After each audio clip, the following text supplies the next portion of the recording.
Good evening and thank you for joining us. Local groups working to restore water quality and ecosystem health on Lake Superior are getting more than $660,000 from Ottawa. Thunder Bay Superior North MP Patty Hajdu made the announcement today at Lakehead University on behalf of the federal government. Lee Noonan has the details and joins us live in studio. Lee? Thank you, Riley. The funding will go to each of 6 projects. They aim to improve the health of Thunder Bay's wetlands, shores, and coastal areas.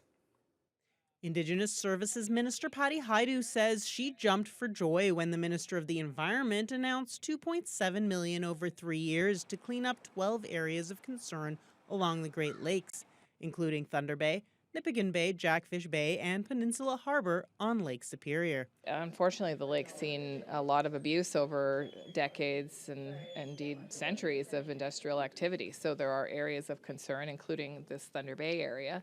And to have dedicated money focused on protecting the lake and restoring the lake, I think is critically important to really everyone here in the region. There's just over $663,000 going to 6 projects in the Thunder Bay area of concern. More than half of that amount is going to 2 Lakehead University projects. This funding is literally for shovels in the ground. We will create artificial wetlands and stormwater ecological developments that will help retain, purify, and release water in a more natural way into the environment, as well as allowing large spaces to be protected or to be revegetated now that they're not being used in some industrial spaces. The rest of the funding is going to 2 habitat improvement projects, one near the former Superior Fine Papers property and the other along the Nebing-McIntyre River corridor. Also shoreline naturalization and stabilization in Grand Point and Kaministiquia River areas, and a project to study and improve fish migration through the Fishway on the Current River. First of all, you have to have enough flow to attract fish to enter into the fishway in the first place. And then second to that, they have to have the ability to navigate the internal hydraulic flows within the ladder itself. Stewart says these projects should help make a noticeable difference to Thunder Bay's waterfront within 10 years and encourages people to keep in mind the decades of work and expense that have gone into repairing industrial damage of the past before embarking on new projects like the proposed Avalon lithium refinery.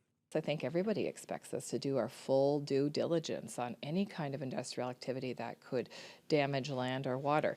And look, we are interconnected with the land and the water that we live on and near and by, and I think that we owe a duty of care to the next generation. Hajdu says the health of the lake will be on her mind as she and the Minister of Industry meet with Avalon later this week. Lee Noonan, TBT News. A pedestrian has died after being struck by a vehicle on Highway 17 in the township of Mayshon. Dryden OPP say it happened on Sunday evening just before 8 o'clock. Police continue to investigate. They urge members of the public to wear reflective clothing when walking in the dark. An impaired driver has been charged by OPP after his vehicle crashed into a utility pole this weekend, causing thousands of city residents to lose power right after their Thanksgiving dinner. Emergency crews responded around 7 o'clock Sunday evening to the single vehicle collision on Highway 61 at Chippewa Road. A large hydro pole was knocked over, leaving roughly 3,500 homes and businesses without power. The downed hydro lines also forced the temporary closure of the highway. Synergy North says all power was restored by late Sunday night. OPP say the 32-year-old local motorist wasn't hurt. He's now been charged with impaired driving.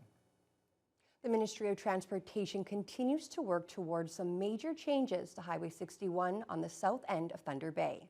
The MTO recently hosted a public information session at the South Nebing Community Centre to discuss long-term options, but some didn't like what they saw. Carl Langdon reports. Displayed around the room were info panels showing the preferred options that BT Engineering, on behalf of the MTO, have for upgrading Highway 61 from just south of Arthur Street to the Mountain Road area.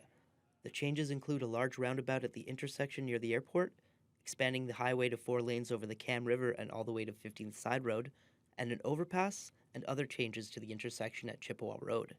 BT's president, Steve Taylor, fielded questions from the crowd and offered words of reassurance. There's going to be more congestion because instead of having 2 corners, now you're going to have no more congestion. It'll be through one safer intersection. Yes. Okay. Thank you. Next question. That doesn't make sense. presentation was fine. He's a great speaker, and I'm glad they're having public conversations about this, but they've picked what they wanted, so I don't know if they hear us all and what our complaints may be. One of the more ambitious aspects of the plan involves extending Neebing Avenue over the Cam River to Chippewa Road and then to 15th Side Road, where it acts as a service road beside Highway 61. Longtime resident Wayne Tucheri questions that idea. 30 years ago, we had the expressway developed, so we no longer had to go through Westfort and Neebing Avenue, etc. Now they're going to put us back to going into Westfort, to going over railway tracks and putting an unbelievable load of traffic, all of Roslyn, all of Vickers Heights, onto Neebing Avenue. That is totally unacceptable. Taylor says that part of the plan may not happen for several decades. And there'll be stages for construction where we'll have highway traffic on Evening Avenue.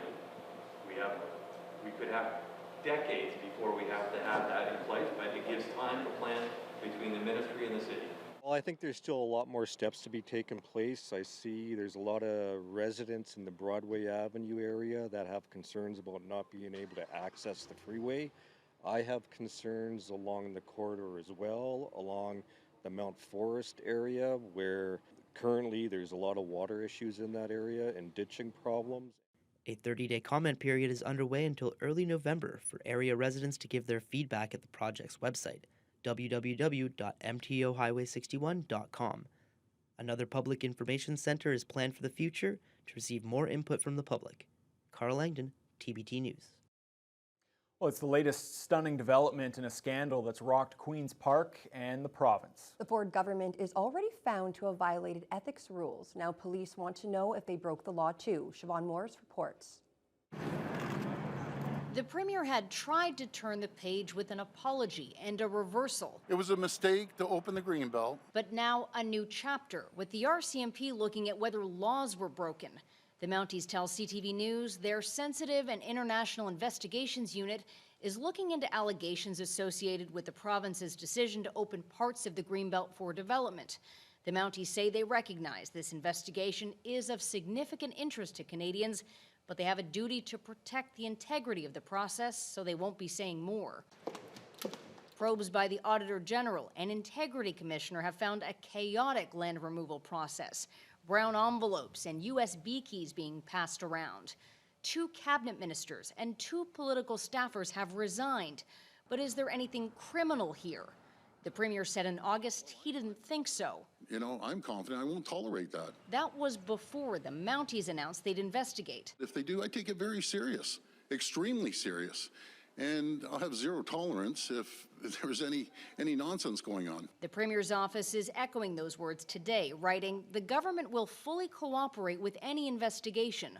We have zero tolerance for any wrongdoing and expect anyone involved in the decision-making about the Greenbelt lands to have followed the letter of the law.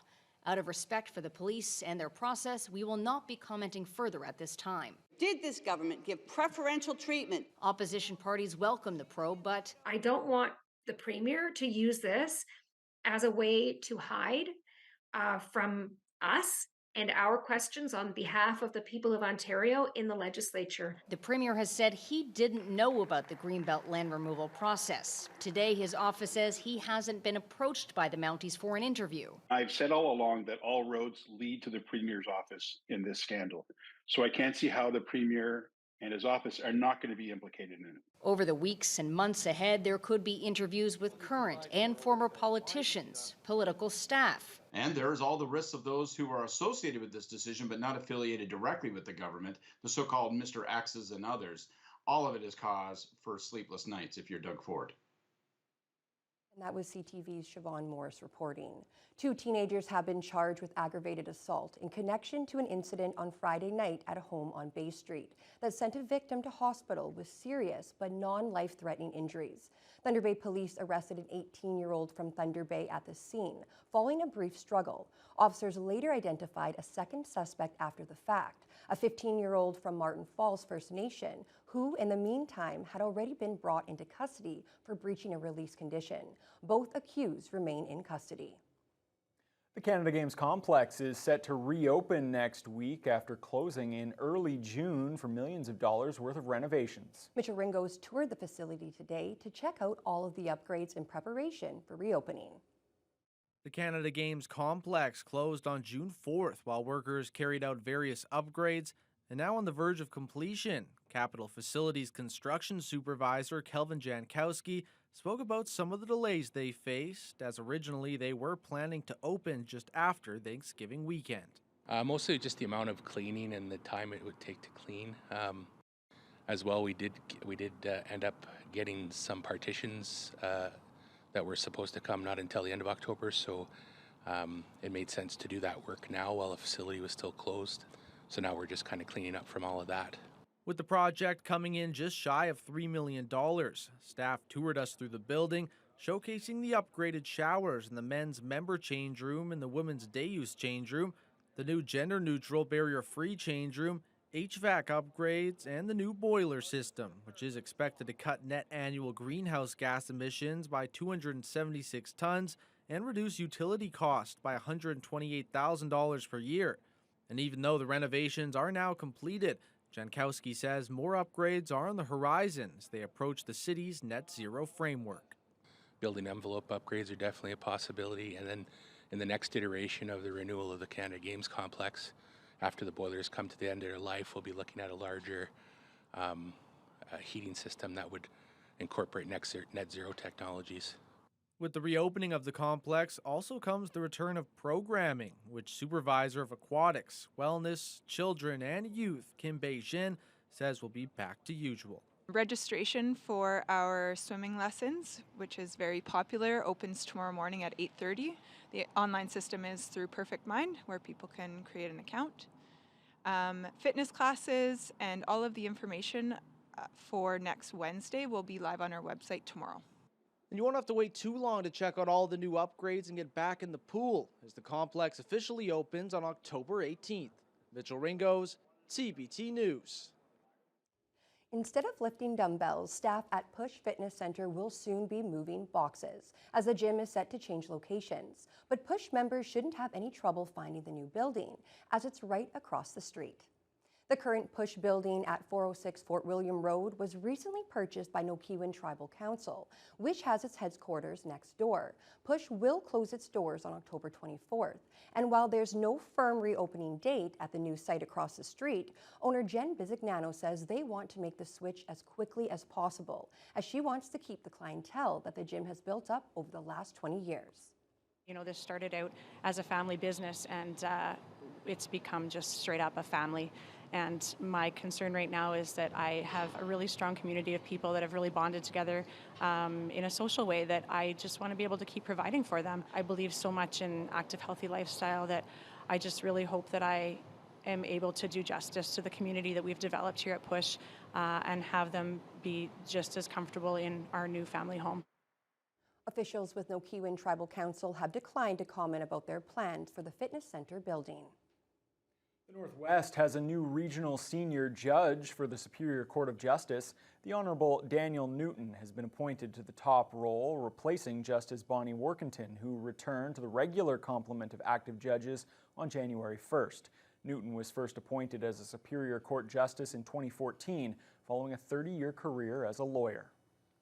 A Thunder Bay Transit driver who was a contestant on CTV's new reality show, The Traders Canada, has been eliminated from the competition. Colin Johnson met his fate on the second episode of the show, which aired last night.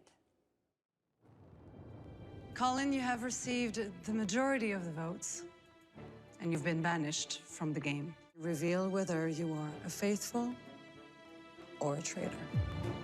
I'm a faithful. The high-stakes game of deceit centers on a secret group of 3 players dubbed traitors who create dissent in order to get the other 17 players called the Faithfuls to vote each other off the show. The winners at the end of this season get a chance to split up to $100,000. Unlike some of the other contestants, this was Johnson's first experience being on a reality TV show. And in a game that nurtures paranoia and distrust, his openness with the others didn't serve him well.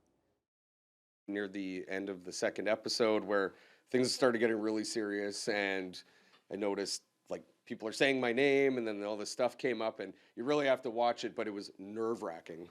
Definitely a sense of pride there, because not many people get that opportunity, even though it ended short, but it was a fun time. Regardless of how long Johnson lasted, it may not be the last time we see him. Former participants of reality TV shows often get invited to participate in other shows, something Johnson says he would definitely be open to. Well, hopefully we see him on the airwaves again Absolutely. in the near future. We'll turn to weather now, Mitch. It's amazing the difference that, just a few days makes. It is fall. It's here in full force now after it felt like summer would never end. Yeah, a couple of weeks ago, we hit almost 30 degrees. Now we had a low of 4. So it's getting closer to that 0 mark, which is not what we want to see, especially when the rain comes and we're at the 0 mark. We could see snow, but at the moment, no rain in the area. It was cold this morning. You could definitely feel it, but heating up throughout the day to a high of 11. A little bit of sunshine made its way through, but plenty of clouds in the area with the wind from the northwest 7 to 17 kilometers an hour. Now, there is rain in the region. It's been really spiraling on the southeast side of the region for about 3 days. They've been seeing rain pretty much nonstop, and it's going to be sticking around. As you can see, this system really swirling in the eastern part of the region, and it's going to stick that way for quite some time. There could be more rain coming up from the south with a bigger storm later in the week in Thunder Bay, but most of the rain is out farther east. Now, in the region tonight, just some clouds in the Fort Francis, Kenora area, currently sitting around 8. Those clouds are going to stick around throughout the night, along with Red Lake and Sioux Lookout still sitting at 8, so cooler temperatures. The winds also up from the northwest, gusting to 30 kilometers an hour. Now, a little bit of sunshine in Armstrong. They did see some early rain, but most of the rain pushing to Greenstone and farther down to Sault Ste. Marie. Taking a break from rain at the moment, but they saw showers throughout the day and are expecting more showers heading into the night. Now, as we head back to Thunder Bay, temperatures, they're going to be down to 5 tonight. We could also see a passing shower or two, but then it's going to be fairly clear overnight. The wind is going to be up from the northwest from 9 to 22 kilometers an hour. But like Ryan was saying, it is fall and those cold temperatures on the way, including some rain. I'll have that in just a little bit. Okay, thanks a lot, Mitch. Well, it is now day 4 of the Israel-Gaza war. Of course, it began with that terror attack by Hamas on Saturday. We'll have the latest details when your Tuesday News Hour continues after the break. And how the terrorists kill them, it's not a war. It's not a battlefield. It's a massacre. It's a terror activity.